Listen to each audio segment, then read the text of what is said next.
Faire front, serrer les rangs et surtout ne pas se fâcher avec les Américains, même au lendemain du coup de force de Donald Trump au Venezuela. Mission délicate hier à Paris pour la coalition des volontaires. Ses membres, essentiellement européens, ont néanmoins conclu la rencontre centrée sur l'avenir de l'Ukraine, sur une déclaration jugée prometteuse. Cette déclaration vient pour la première fois reconnaître une convergence opérationnelle entre les 35 pays qui composent la coalition des volontaires, l'Ukraine et les États-Unis d'Amérique. Les émissaires de Donald Trump se sont dit prêts à soutenir le déploiement d'une force multinationale de paix en Ukraine après la signature d'un cessez-le-feu supervisé par les États-Unis. Nous sommes ici pour jouer un rôle de médiateur et contribuer au processus de paix. Et nous sommes prêts à tout mettre en œuvre pour y parvenir. Les Européens, alliés de Kiev, se retrouvent face à un dilemme. Comment s'assurer ce soutien américain matériel et financier crucial en Ukraine, tout en calmant les ardeurs de Donald Trump, déterminé, semble-t-il, à faire main basse sur le Groenland, territoire danois, et ce par tous les moyens, a averti la Maison-Blanche l'année dernière. Le président Trump et ses conseillers examinent différentes options pour acquérir le Groenland et bien sûr, le recours à l'armée américaine est toujours une possibilité. 6 pays du vieux continent, dont la France, ont renouvelé hier à Paris leur soutien au Danemark, membre de l'OTAN, tandis que la menace se fait de plus en plus pressante. Il faut prendre au sérieux le président américain lorsqu'il dit vouloir le Groenland. Mais si les États-Unis choisissent d'attaquer militairement un autre pays de l'OTAN, ce serait la fin. Alors les Européens peuvent-ils s'opposer à Donald Trump sur le Groenland tout en comptant sur son soutien en Ukraine? Comment tenir cet équilibre diplomatique sur fond de violation du droit international? Les États-Unis sont-ils encore des alliés ou bien des adversaires des Européens? 3 invités pour ce débat, ils ne seront pas du même avis, ce sera enrichissant. Vera Grandseva, bonsoir, politologue, spécialiste de la Russie. Dernier essai, les Russes veulent-ils la guerre? Selon vous, le sommet de Paris, donc, qui a eu lieu hier, est une réussite car parvenir à un accord est un progrès après 4 ans d'incertitude. Vous ajoutez qu'il faut réussir à négocier avec Trump sans provoquer une rupture totale car la guerre contre la Russie est la priorité absolue. À côté de vous, Yves Bertoncini, bonsoir, consultant, bonsoir. Enseignant en affaires européennes. Vous enseignez à l'ESCP Business School et au corps des mines. Selon vous, il faut envoyer des troupes européennes au Groenland si nécessaire pour faire face à la menace russe que les États-Unis redoutent. Mais si Trump mettait à exécution ses ambitions sur le Groenland, il faudrait sanctionner et les Américains se retrouveront face aux soldats de l'OTAN. Vous évoquez notamment des sanctions économiques. À côté de vous, Guillaume Lagan, bonsoir, enseignant à Sciences Po Paris, spécialiste des relations internationales. Vous venez de publier Géopolitique de l'Europe. Et selon vous, nous sommes dans une période d'affaiblissement du droit international qui nous rappelle que ce droit n'existe que dans la mesure où il y a des États pour le mettre en œuvre. Dans le cas du Venezuela, par exemple, il y a débat sur la légalité de l'intervention des États-Unis. On y reviendra, mais on démarre avec le satisfecit du jour. Même l'auto-satisfecit du jour, puisqu'il est signé Emmanuel Macron à l'issue de la réunion hier à Paris, donc de la coalition des volontaires, les 35 pays qui soutiennent toujours l'Ukraine face à la Russie. Une avancée considérable, regardez, pour une paix solide et durable, a dit le président français, puisque des garanties de sécurité à l'Ukraine ont été décidées quand un cessez-le-feu aura lieu, avec a priori donc le soutien des Américains. Yves Bertoncini, est-ce que Emmanuel Macron a eu raison au final de ménager Trump sur le Venezuela pour aboutir à ce résultat hier? Dans la gestion de son sommet à lui, on peut comprendre qu'il ait voulu faire attention, mais il n'a pas eu raison d'oublier de dire que c'était fait en irrespect total du droit international et que c'est des choses qui ne se faisaient pas. C'est le ministère des Affaires étrangères qui a su le dire. Il n'a tellement pas eu raison qu'il a corrigé le tir dès le lendemain via la porte-parole du gouvernement. Et donc, je crois qu'on peut lui donner acte d'avoir eu un petit oubli fâcheux. Peut-être pour réussir ce qu'il présente comme une réussite, ce qui est vrai d'ailleurs, ce sommet de Paris. Sauf que sur la jolie photo que vous nous avez vue, il manque quand même les Américains. Et puis, pour faire la paix, il manque les Russes. Alors, ils étaient à la conférence de presse. Guillaume Lagan, vous êtes d'accord avec cela ou pas du tout, vous, sur le fait qu'Emmanuel Macron a bien fait, finalement, faire de la réelle politique, en quelque sorte, avec Emmanuel Macron en 2 temps, avec Donald Trump en 2 temps? C'est le vieux débat, vous savez, qu'on a en sciences politiques, Max Weber, entre l'éthique de la responsabilité et l'éthique de la conviction.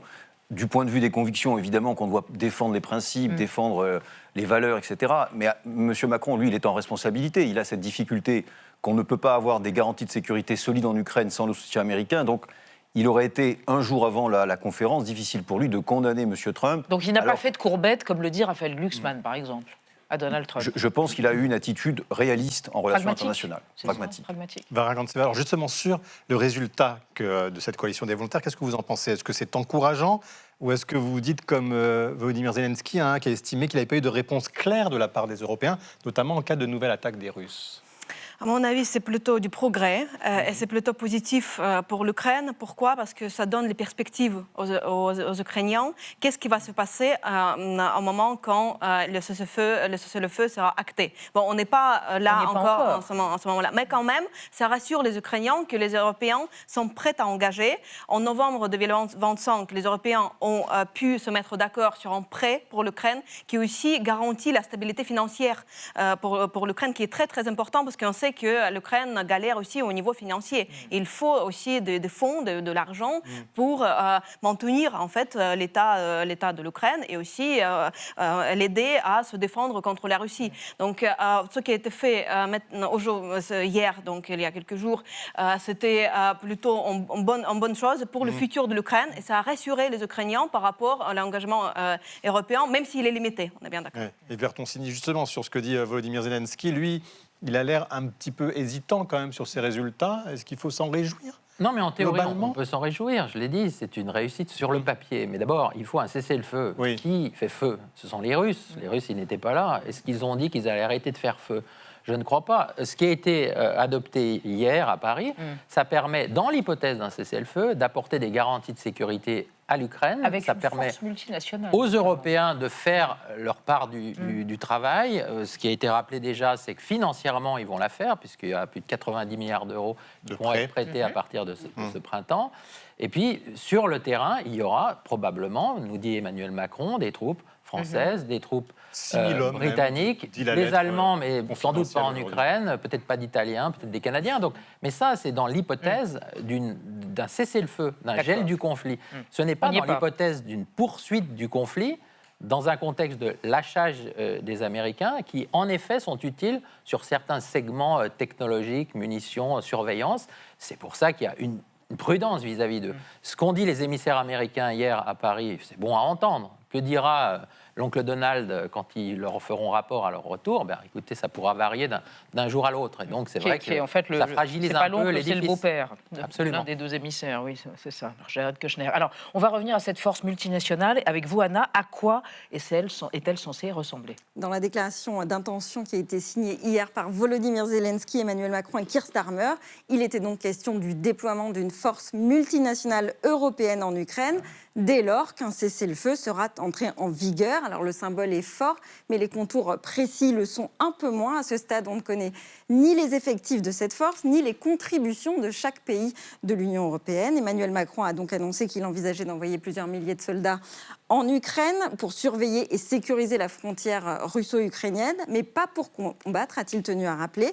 L'Allemagne pourrait elle aussi envoyer des hommes, mais pas en Ukraine, uniquement dans un pays voisin, membre de l'OTAN. Et pour l'Italie, il est totalement exclu de mobiliser des troupes sur le terrain. Giorgia Meloni préfère apporter un soutien logistique à l'Ukraine, au même titre d'ailleurs que la Roumanie et la Pologne. Et quant aux États-Unis, ils étaient représentés hier donc à Paris par Jared Kushner et Steve Witkoff. Ils ont annoncé leur soutien aux Européens, mais sans plus de précision et sans signer pour autant cette déclaration. Là où il était question à l'origine d'une éventuelle contribution en matière de renseignement, de logistique et d'un soutien en cas d'attaque de la Russie, ce n'est plus du tout le cas dans le texte final. Guillaume Laguenne, est-ce que les Européens ont vraiment les moyens financiers et militaires de créer cette force sans l'aide des Américains? En théorie, évidemment. L'Union européenne, c'est 16% du PIB mondial, c'est plusieurs centaines de millions d'habitants. On a des forces considérables en Europe. Donc si on voulait construire un appareil militaire de la taille de celui des États-Unis, en théorie, nous pourrions. Vous avez dit le mot, la volonté. Le problème, c'est la volonté. La difficulté qu'on a en Europe, c'est que, d'une part, Certains États, la France au premier chef, sont très endettés, ont des gros problèmes de dépenses publiques.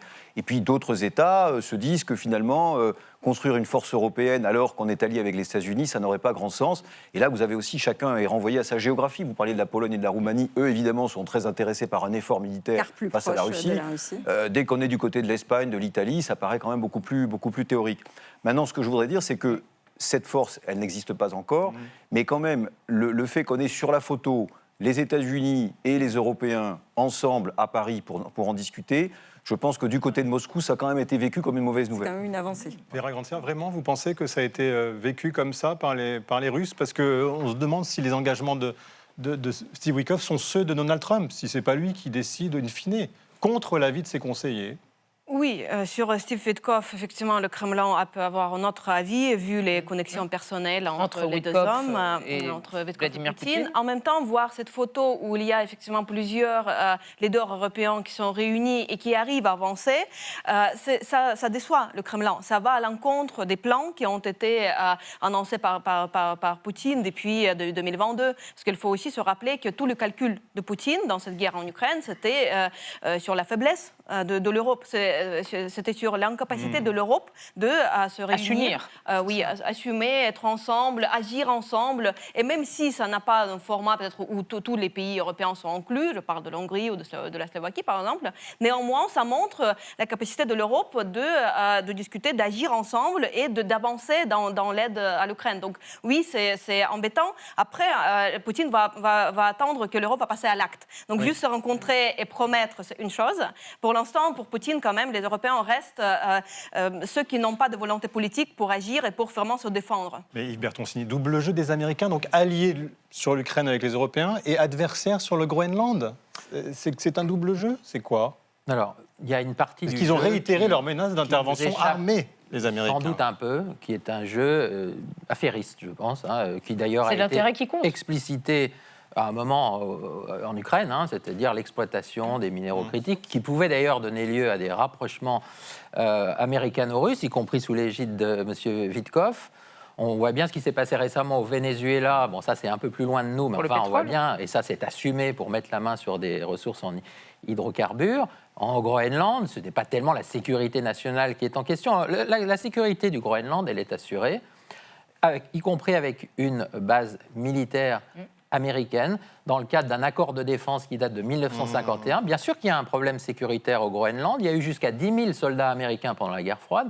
Il y en a beaucoup moins. Si les Américains veulent en remettre, ils n'ont qu'à en remettre. Et puis nous-mêmes, Européens, c'est ce que je dis, on devrait en mettre aussi. Parce qu'après tout, on leur dirait, vous avez peur des Russes, vous avez peur des Chinois, on va vous aider à contrer la menace chinoise en Arctique. Puisque le Groenland est européen. Puisque le Groenland est sur notre territoire et celui de l'OTAN. Et ça serait une bonne façon, peut-être, de les dissuader de passer à l'acte militairement s'ils osaient le faire, parce que ça aurait quand même un coût pour Donald Trump, dans le cadre de la démocratie américaine qui existe quand même encore, y compris dans le cadre de sa base électorale, d'attaquer, enfin d'essayer d'obtenir par la force le contrôle d'une population qui ne le souhaite pas. Le Groenland, ce n'est pas la Crimée. Lagarde, vous semblez sceptique sur cette option d'envoi de troupes, non, européennes? Non, je ne suis pas sceptique. Je suis d'accord avec Yves que, effectivement, si l'Europe fait la démonstration qu'elle est sérieuse dans la défense du Groenland et s'il y a des troupes européennes qui y sont stationnées, ça nuira à ce qu'on pourrait appeler le narratif américain. Il y aura moins de raisons pour les Américains de s'inquiéter. Maintenant, je pense qu'en profondeur, les raisons pour lesquelles les États-Unis veulent le Groenland sont triples. D'abord, vous avez une raison historique. Il faut rappeler que ce n'est pas d'aujourd'hui. Il va rappeler l'accord de 51. En 1945, ils avaient déjà demandé au Danemark de céder ce territoire.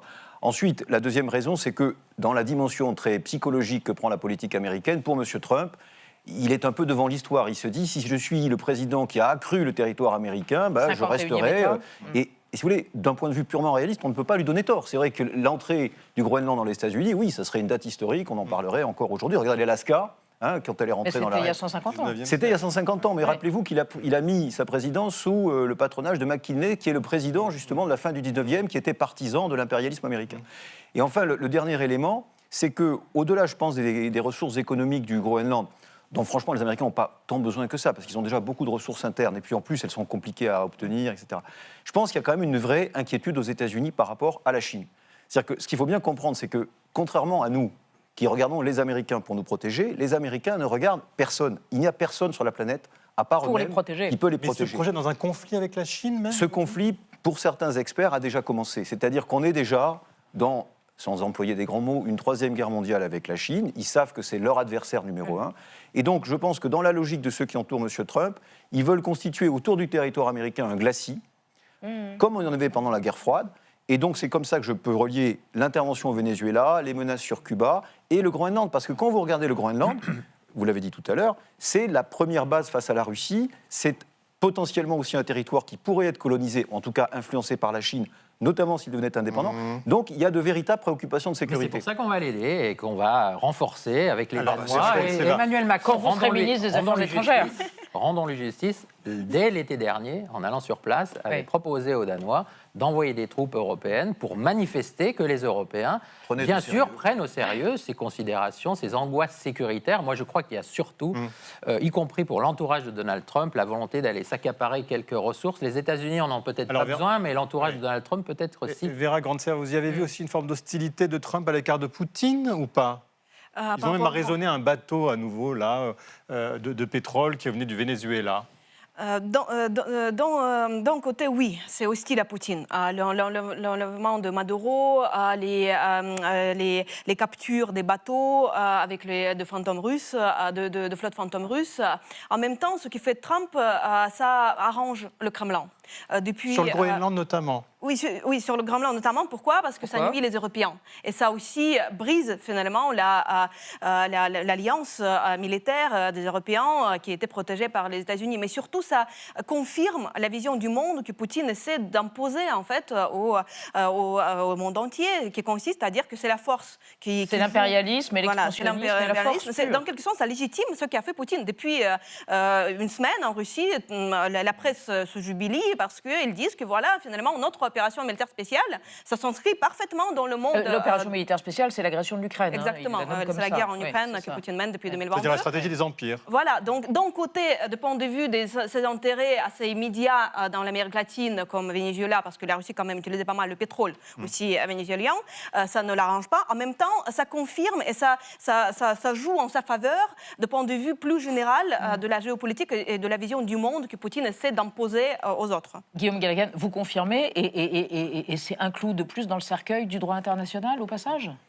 Non, je suis tout à fait d'accord avec ce qu'on dit Vera sur le fait que pour la Russie, évidemment, l'agression américaine sur le Groenland serait une manière de nourrir l'idée qu'au fond, elle ne fait que faire ce que font les États-Unis, qu'il y a un relativisme et que si les Européens ne le condamnent pas, il y a un double standard. Vous savez, c'est un grand thème de la propagande russe.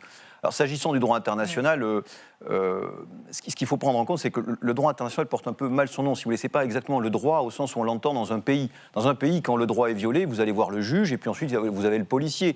Le droit international, c'est un mode de rapport entre des États souverains, tous égaux, en théorie, mais vous n'avez aucun gendarme international qui vient vous corriger quand vous le violez, ce droit international. Donc, la difficulté qu'on a aujourd'hui, c'est qu'un des États les plus puissants ne le respecte pas nécessairement. Là, je parle de la Russie. S'agissant des États-Unis, le débat sur la violation du droit international avec leur intervention au Venezuela, ça se plaide parfaitement. D'ailleurs, je pense qu'ils seront condamnés par l'ONU. Mais eux vont se défendre en disant, par exemple, qu'ils ont... Alors, il y a deux... Alors, regardez justement, c'est ce que dit Marco Rubio, le secrétaire d'État américain. Je n'ai rien à foutre de ce que dit l'ONU, ce sont ses mots, je ne fais que citer. Elle ne sait pas ce qui va se passer. C'est une disqualification, Herbert Toncini, ou pas, du droit international, contrairement à ce que dit Guillaume Lagan, ou pas pour vous ? Les relations internationales, c'est le primat du rapport de force et parfois la primauté du droit international forgé par les États souverains. La charte de l'ONU, c'est l'expression de cette primauté du droit international. Il y a quand même un chapitre 6 pour le règlement pacifique des différends, un chapitre 7 pour le record légitime de l'usage de la force. Quand les États-Unis ont été attaqués le 11 septembre 2001, il y a eu un article 5 de l'OTAN et l'ONU a donné une résolution pour qu'ils aillent frapper. Moi, je me réjouis du fait que le droit international puisse parfois se superposer avec les rapports de force. Parfois, il ne se superpose pas et vous avez effectivement des sorties de route comme celle-là qui rappellent la crudité des relations internationales. Le droit international protège plutôt les faibles. que l'effort. Et dans certains cas, l'effort s'en affranchisse. Mais ça aura un coût pour les États-Unis, ce qu'ils essaieraient de faire au Groenland. Ah oui. Ça a déjà un coût pour la Russie. Franchement, ce qu'ils essayent de faire, c'est pas brillant, hein, l'invasion russe de l'Ukraine.